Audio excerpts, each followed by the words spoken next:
You've entered the archives of the forgotten. I'm Dr. Haunted. Tonight I'll show you what was never meant to be seen.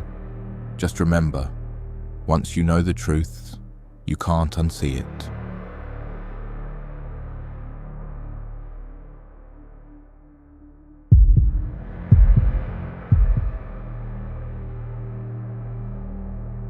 I've worked as a conductor on the Northeastern Rail Line for 15 years. Most days blend together, checking tickets, answering questions, managing the occasional difficult passenger. But what happened on train 217 last winter still haunts me. It was the last run of the night, the 11:45 p.m. from Lakeside to Millerton, a 40-mile stretch through dense forest and 3 mountain tunnels. In January, it's pitch black for the entire journey. That night, we had a nearly empty train, just 7 passengers scattered throughout 5 cars. Nothing unusual for a weeknight in the dead of winter. After departing Lakeside, I began my routine ticket check. In the 3rd car, I noticed a woman I hadn't seen board. She sat alone, facing away from me, wearing an outdated red coat with a matching hat, the kind you'd see in photographs from the 1950s. "Ticket, please," I said. She didn't respond. I stepped closer, repeating my request. Still nothing. I reached out to tap her shoulder, but before I could, she turned. Her face was wrong, pale, waxy, with eyes that seemed to reflect no light. But most disturbing was the deep gash across her throat, bloodless and gaping. "I don't have a ticket," she whispered, her voice like static. "I never got one. That's why it happened." I stepped back, nearly tripping over the seats behind me. When I looked again, she was gone. Shaken, I continued my rounds. At the next stop, I counted the passengers disembarking and boarding. The numbers didn't add up. We should have had 8 passengers, but I could only count 7. I mentioned this to Mike, the engineer, over the radio. "Train 217, he asked, his voice tense. "Check the manifest date." I did. January 17th, exactly 50 years ago today. "The Red Lady," Mike said quietly. "She appears every year on the anniversary," he explained. In 1974, a young woman in a red coat tried to board train 217 without a ticket. The conductor at the time, a man with a reputation for strictness, refused to let her on despite the blizzard conditions. She attempted to jump aboard as the train departed.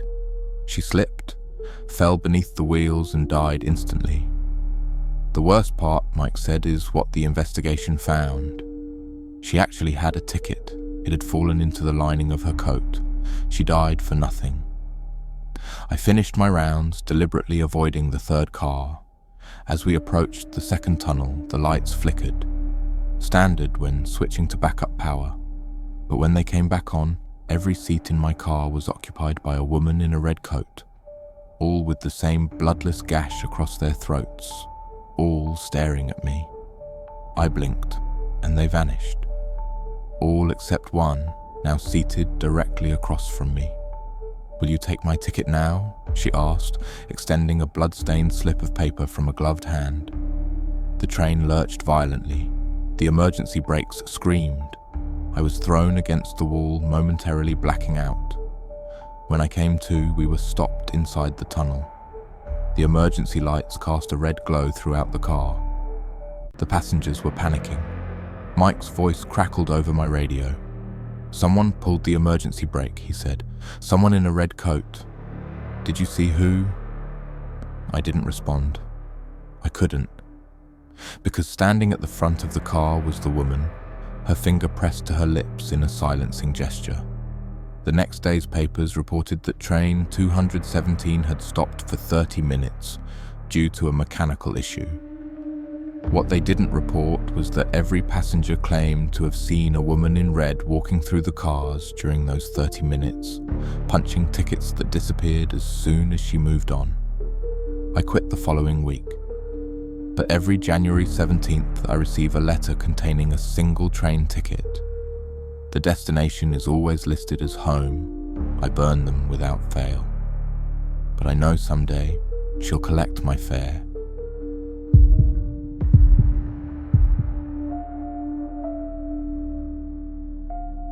I don't sleep well anymore. Not since that night 6 months ago when I took the last train home from Westfield. I was working late, graphic design deadline for a major client, and missed my usual 7:30 p.m. train. The station attendant told me the final train departed at 11:55 p.m. Just make sure you're in the first 4 cars, he said, not looking up from his newspaper. The last 2 don't open at Millbrook. Millbrook was my stop, a small suburban station 20 miles from the city. At 11:50 p.m. I stood alone on the platform. The electronic board showed one remaining departure. 11:55 p.m, track 7 final destination. No other stops listed. Odd, but digital displays malfunction all the time. The train arrived exactly on time, sleek, modern, but strangely silent. No screeching brakes, no hissing doors. Just suddenly, there. I boarded the 4th car as advised. It was empty except for one other passenger, an elderly man in a conductor's uniform that looked decades out of date. He didn't acknowledge me. The doors closed. No announcement, no conductor checking tickets. The train moved smoothly into the night. After 10 minutes, I realized we weren't stopping at the usual stations. The windows showed only darkness, no lights from towns or crossings. I checked my phone, no signal, and the time was frozen at 11:55 p.m. I walked to the front of the car to find the conductor, but the elderly man was gone. The door to the 3rd car was locked. So was the door to the 5th car. Trapped, I returned to my seat. That's when I noticed the train was gaining speed. The darkness outside had transformed, now streaked with faint bluish lights, like stars seen through fog. A voice came over the PA system, final destination approaching. All passengers transfer at the terminal. The voice was distorted, inhuman. I tried the emergency call button. Nothing. The windows wouldn't open. Even the floor felt wrong, vibrating with an intensity that made my teeth ache. Suddenly, the brakes engaged. The train began slowing. Through the windows, I could now see a platform emerging from the darkness, ancient, crumbling, lit by flickering lamps that cast more shadows than light. The station sign read, "Terminus." As we stopped, I saw them, hundreds of people standing motionless on the platform, all facing the train. Their clothes spanned decades of fashion, from Victorian to modern. Their faces were uniformly grey, eyes black holes in pallid skin. The doors opened. The passengers began boarding the other cars, moving in perfect unison, never speaking. A new conductor appeared in my car, tall, skeletal, wearing a black uniform with a name tag that constantly shifted between illegible symbols. "Ticket," he demanded, voice like grinding metal. "I'm going to Millbrook," I managed to say. "This isn't my stop." "This is everyone's stop eventually," he replied. "Ticket." I fumbled for my monthly pass. As I handed it over, I noticed the date had changed. It now displayed a date 30 years in the future. The conductor punched the ticket and returned it. "Not your time yet, lucky you." He pulled an ancient pocket watch from his coat. "You have 30 seconds to disembark before we depart for the final destination." I ran. Behind me, I heard the new passengers filing into my car, their footsteps perfectly synchronized, their breathing a single collective sigh. I leapt onto the platform just as the doors closed. The train departed, accelerating into darkness until only a point of light remained. Then nothing. I collapsed, unconscious. Morning commuters found me on platform 7 at Westfield Station. According to the staff, no trains had run after 11:30 p.m. due to track maintenance. But my ticket was still in my hand, punched with a symbol like a stylized hourglass. And beneath it, in faded text, "Return journey pending." I take the bus now, but some nights I wake at exactly 11:55 p.m. to the sound of a distant train whistle, growing closer each time. The station attendant who advised me that night. He died 30 years ago. The Historical Society has a photograph of him in their archives, standing beside a train that derailed in 1954, killing all passengers aboard. All except one, who reportedly walked away from the wreckage, untouched.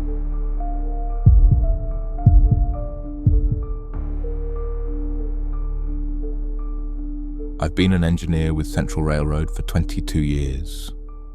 Most of my routes cross the Appalachian Mountains, including the infamous Blackridge Tunnel, a 3-mile stretch carved through solid rock in 1923.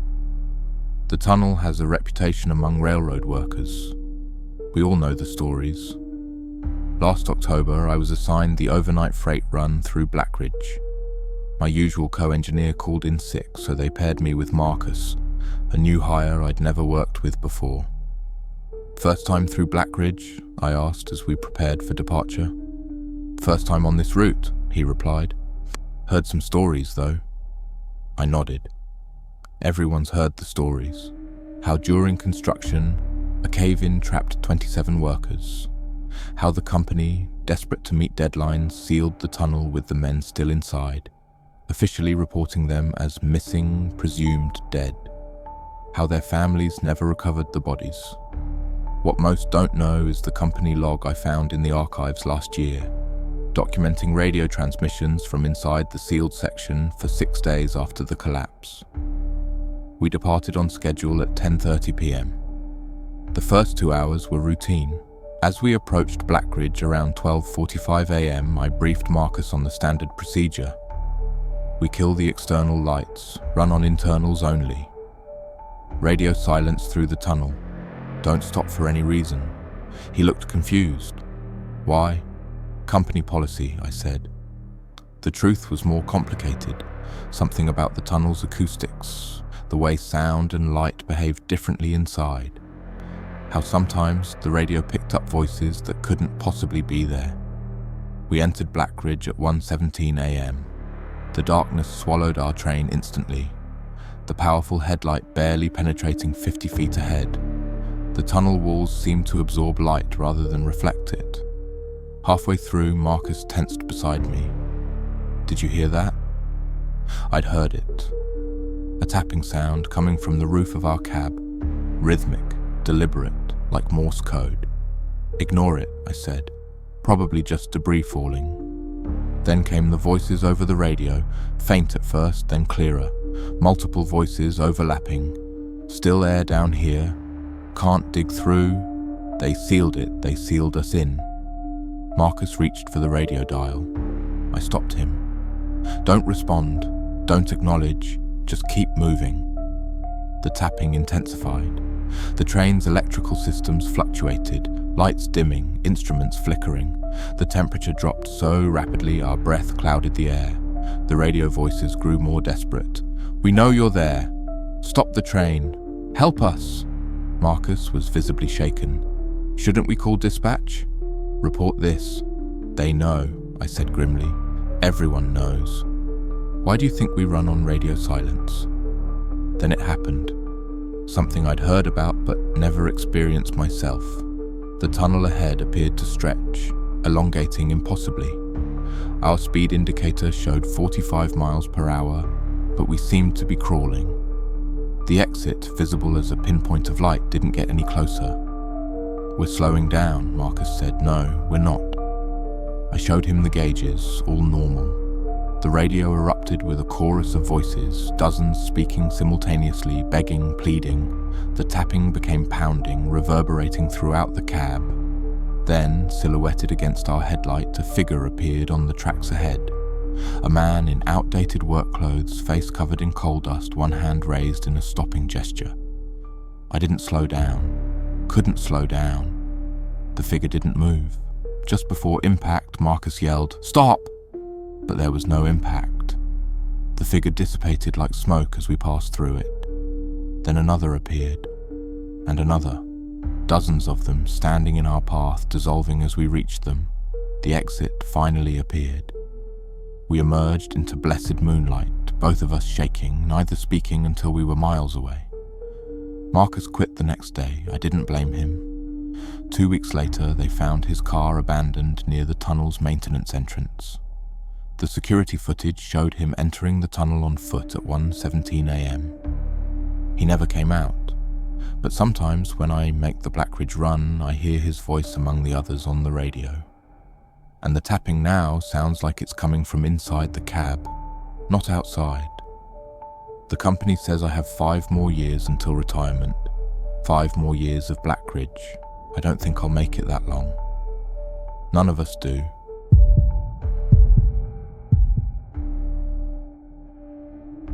I've been writing this account in short bursts whenever I can maintain a clear mind. It won't be long before they notice what I'm doing. They always notice, eventually. 2 months ago, I was returning home from a business trip. My flight was cancelled due to storms, so I booked a last-minute ticket on the overnight train from Chicago to Detroit. It was an older train, not the modern Amtrak sets I was used to, but functional enough. I boarded at 10:45 p.m, finding my assigned seat in the 4th carriage. The train was half empty, just scattered passengers, most already dozing off. I settled in, planning to catch up on work before sleeping. About an hour into the journey, I needed to use the restroom. The one in my carriage was out of order, so I headed toward the back of the train. As I passed through the 5th carriage, I noticed something odd. The decor was different, older. The seats were vintage plush rather than modern fabric, the lighting more yellow than white. I continued into the 6th carriage, the last one according to the attendant's announcement. This car was even more anachronistic, wooden paneling, brass fixtures like something from the 1940s. Most strangely, it was full of passengers, all dressed in period clothing. None looked up as I entered. They sat motionless, staring straight ahead or out the windows at the darkness. At the end of the carriage was a door marked 7 in faded brass numerals. This confused me. There were only supposed to be 6 carriages. Curiosity got the better of me. I opened the door. Carriage 7 was dimly lit by flickering lamps. The seats were ancient leather, cracked with age. The passengers here were even more outdated in appearance. Clothing from the early 1900s, skin pale and waxy under the weak light. One elderly woman looked up as I entered. Her eyes widened in recognition, though I'd never seen her before. "You shouldn't be here," she whispered. "Not your time yet." Before I could respond, a conductor appeared beside me, tall, gaunt, in a black uniform that seemed to absorb what little light there was. "Ticket," he demanded. "I'm just looking for the restroom," I explained. "Ticket," he repeated, holding out a gloved hand. I showed him my valid ticket. He examined it, then looked at me with milky, cataract-covered eyes. "This is for the living train," he said. "You're in the wrong carriages." He gripped my arm, his hand ice-cold even through my jacket, and began leading me back toward carriage 6. As we walked, he spoke in a monotone. In 1923, the Chicago-Detroit overnight derailed near Battle Creek. The last 2 carriages separated and plunged into the river. 67 passengers drowned. The company recovered only the first 5 carriages. The last 2 were never found. We passed through carriage 6. The passengers now all turned to watch me, their eyes reflecting the dim light like animals in the dark. "Every night we run the same route," the conductor continued, "picking up those who belong with us. You don't belong, not yet." We reached the door to carriage 5. Before opening it, he released my arm and stepped back. "Don't return here," he warned. "Those who visit twice must stay." I stumbled back into carriage 5, which now appeared normal again. I returned to my seat, convinced I'd experienced some sort of exhaustion-induced hallucination. When we arrived in Detroit, I asked the station attendant about the train's history. He looked puzzled. "That line only has 5 carriages," he said. "Always has. I've taken the same train 3 times since then, trying to find carriages 6 and 7. They're never there. Until last week." I glimpsed carriage 6 through my window while walking alongside the train. Inside, all the passengers were staring out at me. Among them was my reflection, sitting still, staring back. Tonight I'm taking the train again. I need to understand what's happening. But as I write this, I notice my skin looks paler, my reflection in the computer screen slightly transparent, and there's a train ticket on my desk I don't remember buying. The destination reads simply, "The end of the line." I hear the whistle blowing now. I think it's time to board. That concludes tonight's case. But the shadows don't sleep. I'm Dr. Haunted. Until next time, keep your doors locked, your lights low, and your nightmares closer.